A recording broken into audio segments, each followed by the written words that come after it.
Hello and welcome to Roli Pulse, a digital initiative from Roli Books. I'm Jamie Alter, author of A History of the Cricket World Cup by Roli Books, and I'm very pleased today to be joined by Mr. Shantanu Guha, a veteran journalist, a man who's worn many hats during his career of over 25 years, and also very topical today is the author of Mahi, a biography of MS Dhoni released by Roli Books a few years ago, and Dr. Sandeep Goyal, a media and advertising veteran with over 36 years of business and advertising experience, and who has studied brand MS Dhoni very carefully.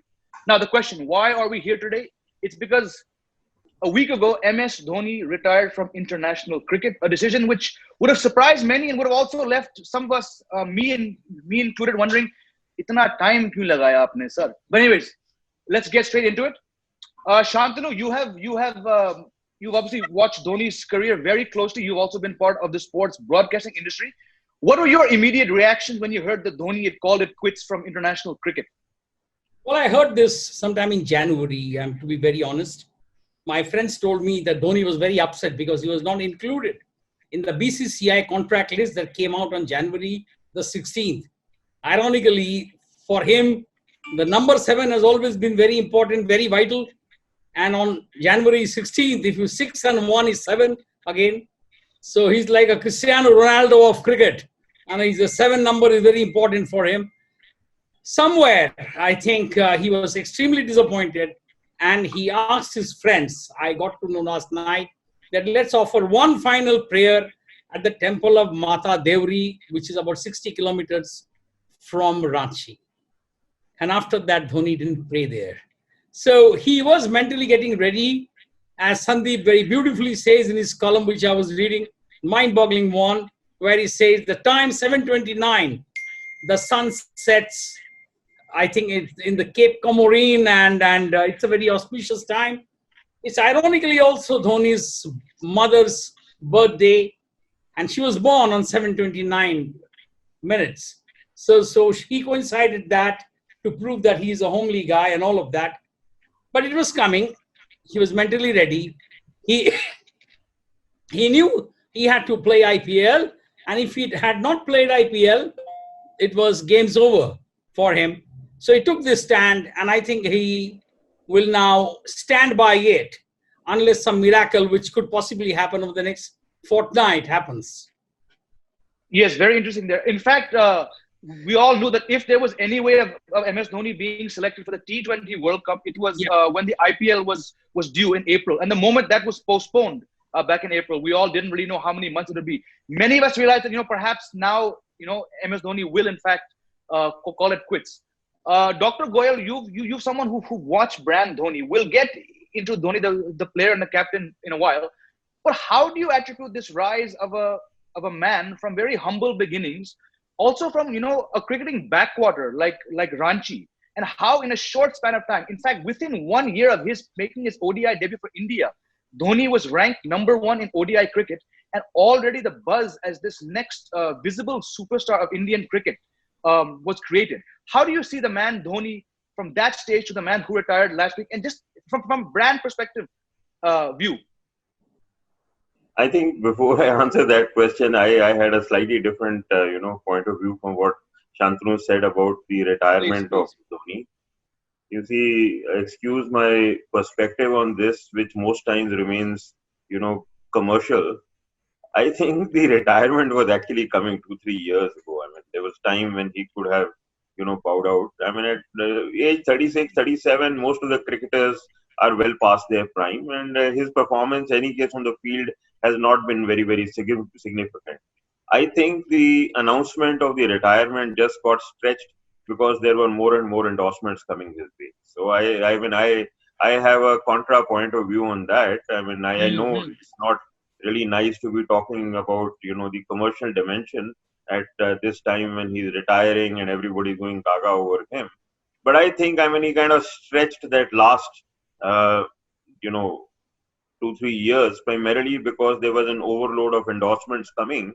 And the moment he retires and there is lack of visibility, the endorsements are bound to come down. So, I personally think that while we all want to praise his greatness, I'm also a big fan fact is that the endorsements were a serious component in that decision-making process. So that is my take.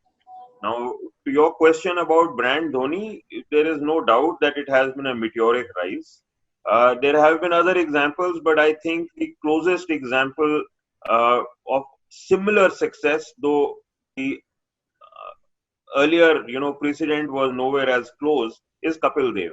Again, Kapil Dev came from Chandigarh, not necessarily, the hub of cricket, and went on to become a, World Cup winning captain. Again, in a very short while from the time he entered the Indian team. Was again a rank outsider, humble guy, no great, no family background, at least in cricket, right? And over the years, Kapil remained perhaps the most visible face of Indian cricket from an endorsement point of view. Now, Dhoni's climb has been far steeper. He's gone farthest than any other, cricketer in recent history. The only one who now parallels him is the current captain Virat Kohli. But then there are other dimensions to Virat which Dhoni is different from. So I've seen Dhoni very closely, yes, from 2004-5. In fact, Shantanu's book has a very nice chapter on our first, efforts to sell him to Yamaha, starting from a price about 15-20 lakhs, bringing it down to low single digits, and yet not being able to convince, the Yamaha client that he was good enough to be the brand ambassador for Yamaha. That client, of course, went on to take John Abraham, and today, where is John Abraham and where is Dhoni? There's no comparison. We also had the privilege of giving him perhaps what was his most worn, client endorsement, which was Aircel. The yellow jersey without the Aircel brand name was something which nobody really would remember. So I've had, fairly close interaction with the rise of Dhoni from an unknown commodity to possibly the tallest cricketer in the country for many years. It's been a phenomenal rise, and I think I would put it to two things. One, the fact that despite so many years of success, the humility is still around. That down to earth Dhoni, you still see him. I mean, there are times when the rich, affluent, suave Dhoni shines forth more, but there are still windows when you see that humble guy that made him what he is today. Interesting view, and especially when you began speaking about that the rise in endorsement. In fact, there was a period, maybe a couple months before this lockdown and this virus hit India, that there was a sudden spurt in ads for Dhoni on TV. A few of them were actually older ads, which seemed to have been replugged. So this thought also did in fact cross my mind. Okay, is this happening because of the endorsements? But just coming back to Shantanu, you're someone who obviously have written the book Mahi for Roli Books. In your view, the fact that Dhoni came from that cricketing backwater is a term which is often used. That is also indicative of the way that India was changing itself. 2004, 2005, there were a lot more players from the smaller towns coming. UP, the hostel system, where UP was now putting out people like Mohammad Kaif, RP Singh, Suresh Raina. Is Dhoni perhaps the biggest example of capturing that sweeping India and taking it to the maximum? Dhoni came to Indian cricket from Bharat, not from India. And that says all.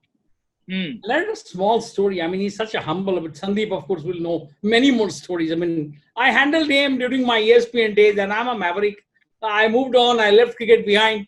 The only time I returned only when this Anupama Chopra, wife of Bidhu Vinod Chopra, wanted a bat from Dhoni. So I again called his office and I say, I want a bat. And they thought, like a typical journalist, I must be asking for a free bat. So I told them I'll pay for the bat. Anyway, they didn't charge me. They sent a bat signed by Dhoni. He's indeed humble, what Sandeep said. He's indeed from a small town. He remembers many things. Two quick incidents I will narrate here. A year after the World Cup win, a friend called him and he said, "Where are you?" He said, "I was in Taj Mansingh, in Taj Hotel in Mumbai." He said, "Did you go to the Wankhede?" He said, "No, why?" He said, "But last year in the same venue, you won the World Cup. The 1983 World Cup winners are still cleaning their shirts, saying that we won the World Cup for India. And here was the Indian captain. He wouldn't even go to Wankhede to pay a visit from where that magnificent shot, which Sunil Gavaskar told him that, one day before I die, show me the shot once again. And he said, sir, if I remain in the team, I'll show you. Otherwise, you'll have to come to IPL to see that shot. Dhoni is very humble, very down to earth. As my former editor, Tarun Tejpal, told him, that he's indeed the root man of Indian cricket. He's indeed very humble. I mean, there was an incident where, after a BCCI meeting, two journalists went to him and said, we want an interview. He said, if I give the interview to you, other guys will also come to me. So he said, okay, never mind, but we came first. Nobody else came. So why are you saying no? He said, no, please understand. I can't talk to selective people. But exactly a month later, he individually called up those two guys. He called the first guy in Calcutta, the second guy in Bangkok, and he said, no, I still believe that you two made an effort to reach out to me. Okay, so I give you three questions each. Please ask. It shows that he cares. It shows that he's very sentimental about many things. And let's not forget, Indian cricket is like you are actually talking of a temple, you're talking of a religion, you're talking of gods. I mean, Virat Kohli, if you see him in market, there'll be a stampede. Dhoni, on the contrary, kept his head low for such a long time that people could not take him to that kind of a level, like a godlike Tendulkar level. But that's why he retired, sitting in a room and not going down and clasping up the dust from the grounds of Wankhede like Tendulkar. He has his own style. He sets his own rules. I think he's a soldier. He's a fighter. So he has announced that he is leaving the battlefield and is going back. Indeed. Dhoni had his own style. And that own style was what actually took him right to the top of the game. Many of his former teammates and even current teammates who I've spoken to, especially the ones who were there when Dhoni first became captain, they said how in the immediate aftermath of, say, the Dravid Chapel saga, Dhoni had a very unique style of taking meetings. It's like a baitak. You sit on the floor, you ask questions, and the same meetings, he took that baitak style into his hotel rooms wherever he went. If he sensed there was something going on, he'd call the players and say, "No, sit down." And once, when there were more players than chairs available, someone said, Mahi, should we get more chairs? He said, it's fine. We have the ground. He is Zameen kis kaam ka hai. So that itself shows one small aspect of how he was different from all others. Just Coming back to Dr. Goyal. When you look at, you mentioned Virat Kohli, Sachin Tendulkar, the first, after Kapil Dev, the new India that opened up after 1991, he was the big face of cricket endorsements. So when you look at the Sachin phenomenon that really picked up in the early 90s, how do you compare it to the Dhoni phenomenon? You see, I think first, let me give you one, rule of thumb. For years and years, Indian cricket has had one very simple rule, which is captain takes all. So if you go back in history and you look at who are the guys who actually got all the endorsements, so one of the first you will remember is Mansoor Ali Khan Pataudi. Then you go down to Gavaskar. Then you see a little bit of Ravi Shastri, and then there was Kapil Dev, and then there was this whole longish era of Sachin Tendulkar, and then for a while Rahul Dravid, and finally to Dhoni and to Virat Kohli. There have been a few exceptions. I mean, there has been a little bit of Virender Sehwag, and there's been a little bit of Yuvraj Singh, and so on and so forth. But if you look at it, it's kind of an 80-20 rule. When a captain is around, 80% of the endorsements go to him, provided he gets endorsements. I mean, Anil Kumble got none, so I mean, then he's not even in the 100. So there's no 80 and 20. So Sachin Tendulkar, was the first to break that mold. So, he was, even as a child prodigy, literally in cricket, being suddenly wooed. I remember I was just out of J. Walter Thompson at that time. And J. Walter Thompson had created this epoch-making, ad about Kapil Dev and Boost. It was one of his most famous ads. And I'm telling you this story because it's a very, very interesting perspective on how some of these things work. So now, some years later, obviously Kapil Dev was getting older, and Boost was getting a bit worried about who would take over from the great Kapil Dev, and especially because that ad had become very successful, and Kapil continued to kind of dominate the entire cricketing scene. So very cleverly, the strategists at J. Walter Thompson created what was called the fan commercial. So it showed this young boy sitting in the stands watching Kapil Dev play. And that young boy was supposed to be Sachin Tendulkar. And then a few months later, there was an actual Sachin Tendulkar sitting in the stands seeing Kapil Dev play.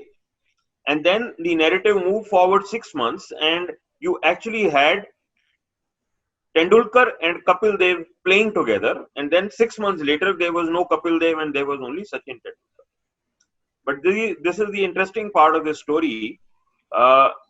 Boost volumes started to drop.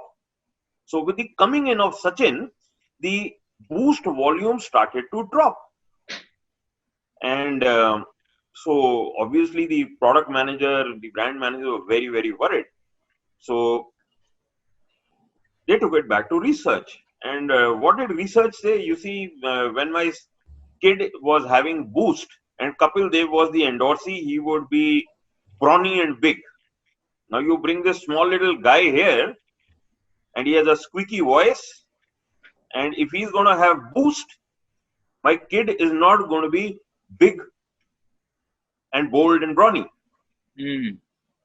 So, I mean, despite that kind of negative, feedback, Sachin stayed on in Boost, and Sachin kept getting picked up everywhere because despite his diminutive size, his genius kind of, overshadowed anything that brand Sachin was all about, right? So till that genius stayed, until the time he continued to accumulate runs and accumulate more runs and more runs, the legend of, Sachin Tendulkar kept growing. Now, in the case of Dhoni, I think it was not just his bat. I think the point I made earlier about his humble beginnings, the fact that he was, that ordinary Joe next door, which is what Sachin Tendulkar also was. It's not that he came from any phenomenally, pedigreed or very rich family.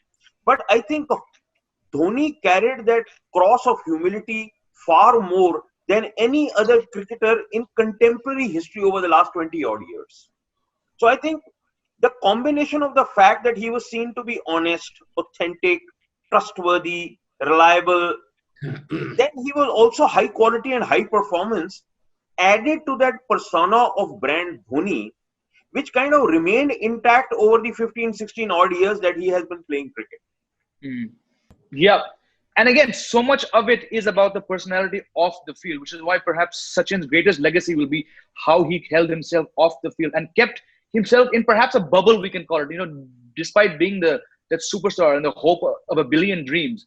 When we met him, he was very obvious that he was in a bubble. Every word was very measured. In a sense, Dhoni is because he's still around playing IPL. He's not a very open person. He likes, when he's not playing, he likes to go back to Ranchi. He plays with his daughter Ziva, his bikes, his cars. Shantanu, when you look at that, the man who's able to leave all that behind, being the Indian captain, the only man to have won all 3 ICC trophies and take the Indian team to #1 in Test. It's a lot of bloody pressure on your head, the scrutiny. But he had that great skill to switch off, almost like it was a job, 9 to 6. I'm going to give my bloody best to that job, but then I'm going to switch off and go home. Was that perhaps what allowed Dhoni to be such a professional on the field and off the field? Sometime in 2015 or 16, Ahmedabad wanted to map his brains. The permission was not granted. Dhoni's brand manager said, sorry, you will not have it. But if it was mapped, you would have realized that Dhoni knows when to switch on, Dhoni knows when to switch off. And he has turned this team from the men in blue to men of steel. Why, I'll explain. Saurav Ganguly built a team. It's a great team. And a lot of young players kind of came in and they all started pepping up the Indian cricket team, and they had great victories in Australia and all of that in Pakistan. Dhoni transformed the team from those days, including Rahul Dravid's captainships, eventually into a team of steel. I'll explain it why, because once I met Virat Kohli's mother, and Virat Kohli's mother was saying that my only problem with my son is he just doesn't eat. अरे ये खाता ही नहीं है, पता नहीं क्या problem है इसको. कह रहे इसके दिमाग में कुछ बैठ गया है. हाँ, कह रहे इसके दिमाग में कुछ बैठ गया है कि कुछ भी हो जाए मुझे मैच जीतना चाहिए. कह रहे ये मुझे धोनी ने सिखा दिया है, मेरे कान में डाल दिया है. Like the mantra which the gurus give to the shishyas, he said मेरे दिमाग में ये बैठ गया है, boss, I can't lose. If I lose, everything is lost. So this magic wand has been handed over to me by MS Dhoni, and he has told me कि boss जिस दिन तू हार गया तू गया, और अभी कुछ भी हो जाए boss, मैच जीत के वापस आई हो. Unlike the earlier days where, particularly Bongs would say, "Arey, lose or win doesn't matter. We should all play well and be happy," like all Bengalis do. But those days are all over now. I mean, it's a dog-eat-dog's world. If you play a game of cricket, you just have to win. And India is shaped up as such a team now. You look at those young players who are playing now. Half of the guys you may not remember, because the star factor is no longer there except in Virat Kohli. The rest is just the blue billion express, as Sandeep would know. It was a Pepsi line or whatever. So all I'm saying is, this is what Dhoni is about. Now you see the same guy meticulously, religiously going to the Devriya Mandir temple with his full 8, 10, 20 cars going, praying alone, sometimes in midnight and all of that, shaving off his head right after the World Cup. You see a different person. The world knew that he had gone to Tirupati. I also wrote that, but apparently he didn't go to Tirupati. He was in Mumbai only. He asked a barber in Taj Mansingh, Taj Hotel, that he could shave his head off as if it was an offering to the Lord.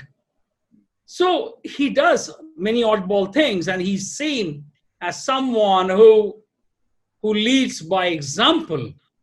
There have been a few flaws sometimes here, there, especially in the Australia trip, when he once said that Virendra Sehwag is slowing down, and Sehwag got very upset, and he told the journalist that, "Did you see the catch I took?"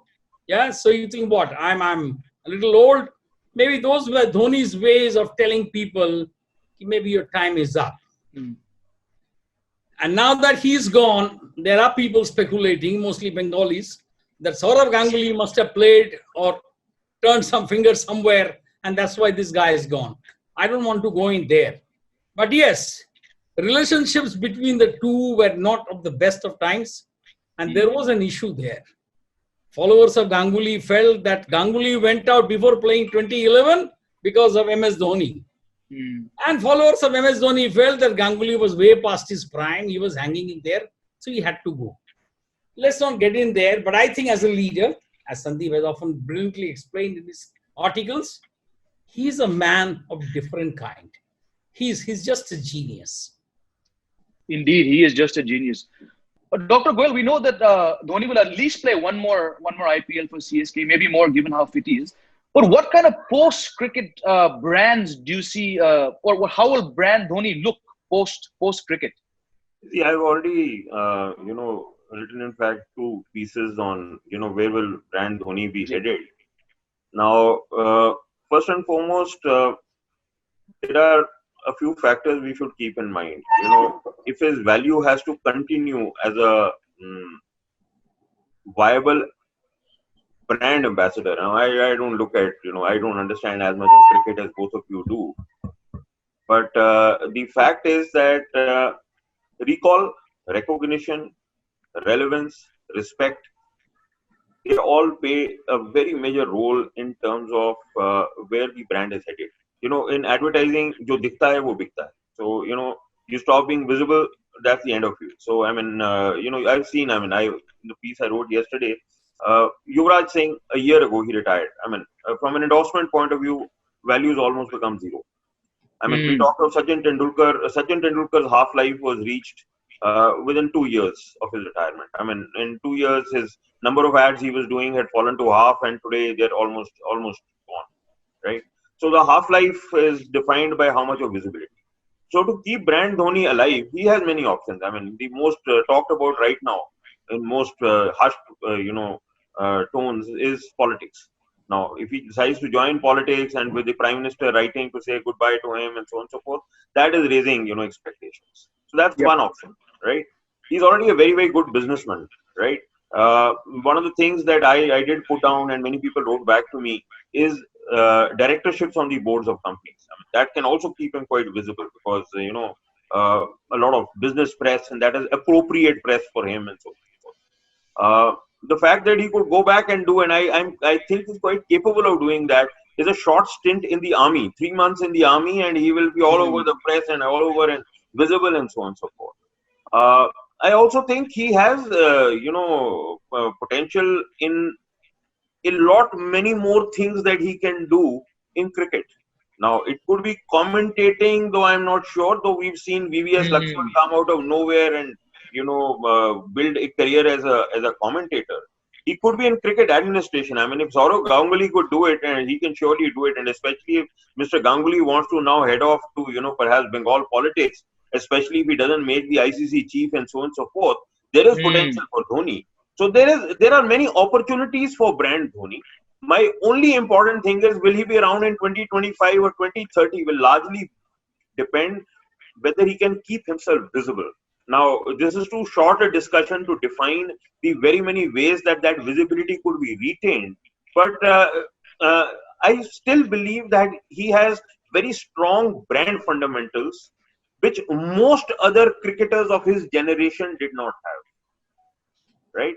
So I think the road ahead for him is still fairly interesting, and he's done a good job in terms of strategizing on how to keep that brand Dhoni alive. I mean, last year 44 endorsements. I mean, 44 Mm. endorsements, and Virat Kohli had only 43. So I mean, even in the evening of his cricketing career, he's doing better than the king of cricket right now. So that's not bad at all. I think that's a good note to wrap it up. That despite having just retired from international cricket, Dhoni still remains the king of Indian cricket in many, many ways. Yeah, absolutely. Shantanu Guha, thank you very much. Dr. Goyal, thank you very much. It's been a lovely chat. I wish we had more time because I think you've each touched upon certain aspects which could merit its own show sometime in the future. But again, we're out to speak about a fantastic career, perhaps a career unlike none other in Indian cricket. Mahendra Singh Dhoni, really a legend, and not Indian cricket, but a legend in global cricket. Thank you very much, gentlemen, for your time. And thank you all for joining this discussion. Follow Roli Books on Facebook, Twitter, and Instagram for updates and more exciting activities from Roli Pulse. Stay well and believe in books.